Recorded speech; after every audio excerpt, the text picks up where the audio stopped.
अगर तुम लोग भी क्लास 10th में हो और तुम्हें अपने एसएसटी का सिलेबस खत्म करना है जल्दी से जल्दी, वो भी ऐसा जो कि तुम अगर 100 आउट ऑफ 100 स्कोर कर पाओ बोर्ड एग्जाम्स में, तो ये वीडियो तुम्हारे लिए बेस्ट होने वाली है। क्योंकि आज के मैं तुम्हें एक बेसिक सा और खतरनाक रोड मैप देने वाला हूँ जिससे तुम्हारे 100 आउट ऑफ 100 मार्क्स कन्फर्म हो जाएंगे सोशल साइंस में।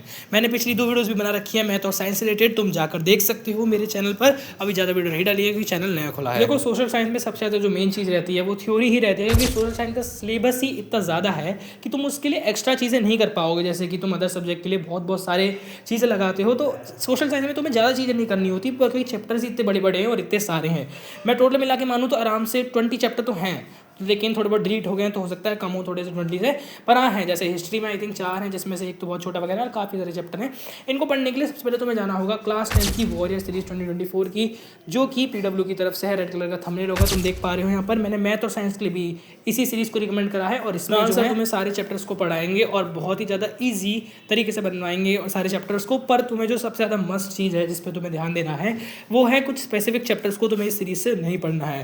क्योंकि देखो 2024 का है, हालांकि जो ओल्ड सिलेबस है वो न्यू के बिल्कुल सेम ही है, पर कुछ ऐसी चीज़ें हैं जिनमें चेंजेस आया है। हालांकि तुम 2024 वाली सीरीज़ को फॉलो करना, क्योंकि इसमें बड़ा डीप में और सारे कंसेप्ट कराए हैं। कभी कभी थोड़े बहुत स्किप हो जाते हैं आगे वाली सीरीज़ में, लेकिन हाँ थोड़ा बहुत चेंज आया है। फॉर एग्जांपल मैं रिकमेंड करूँगा कि इकोनॉमिक्स के जो स्टार्टिंग के 2 चैप्टर हैं, या फिर हाँ इकोनॉमिक्स के स्टार्टिंग के दोनों चैप्टर तुम कहीं और से पढ़ लेना, या फिर 2025 की वॉरियर सीरीज से पढ़ लेना, जिसको तुम सामने देख पा रहे होगे। क्योंकि इकोनॉमिक्स का डाटा चेंज हुआ है, तो रिसेंट वाले डाटा से पढ़ोगे तो ज़्यादा बेटर रहेगा। इकोनॉमिक्स के बाद तुम्हें एक चीज़ पर जरूर अच्छे से ध्यान देना है, जो कि है पॉलिटिकल पार्टी, जो कि सिविक्स का चैप्टर है। इसमें देखो क्या है कि पॉलिटिकल पार्टी जो थी ना वो अब चेंज हो गई हैं। पहले 8 पार्टीज थी, अब सिर्फ 6 पार्टी रह गई हैं और उनका डाटा भी थोड़ा बहुत चेंज हुआ है। तो तुम पॉलिटिकल पार्टीज का जो चैप्टर है वो तो 2025 के से ही पढ़ना। बात करूँ हिस्ट्री की, तो हिस्ट्री में मैंने ऐसा कोई भी मेजर चेंज नहीं देखा था। बस एक चैप्टर 1 में एक चीज़ चेंज हुई थी, जो कि थी गिउसेपे मैज़ीनी की बर्थ डेट, यानी कि पहले जो थी 1907 थी, अब 1905 हो गई है, या फिर 1807 थी, मुझे जैसे याद नहीं है। पर जो भी था 07 नहीं है, 05 है, वो तुम चेक कर लेना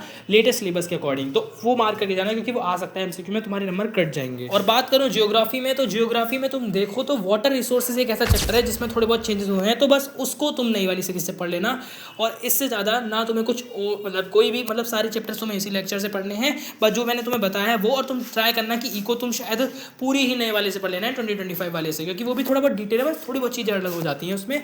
और इसके अलावा तुम्हें बस अपने नोट्स को रिवीजन करना है, बार बार कुछ और करने की बस तुम्हें एक चीज़ रिकमेंड करूंगा कि जैसे ही तुम एक स्पेसिफिक चैप्टर पढ़ो तो तुम क्या करना, cbse.nic.in की वेबसाइट से लास्ट 3 साल के सैम्पल पेपर को खोलना और उस चैप्टर से जो क्वेश्चन आए हैं उनको पढ़ लेना, सॉल्व कर लेना, और उनको जो है सीबीएसई की जो मार्किंग स्कीम है उसके थ्रू चेक कर लेना। उससे तुम्हें ये भी समझ आ जाएगा कि पेपर में लिखना कैसे है। And it's enough to score 100 out of 100।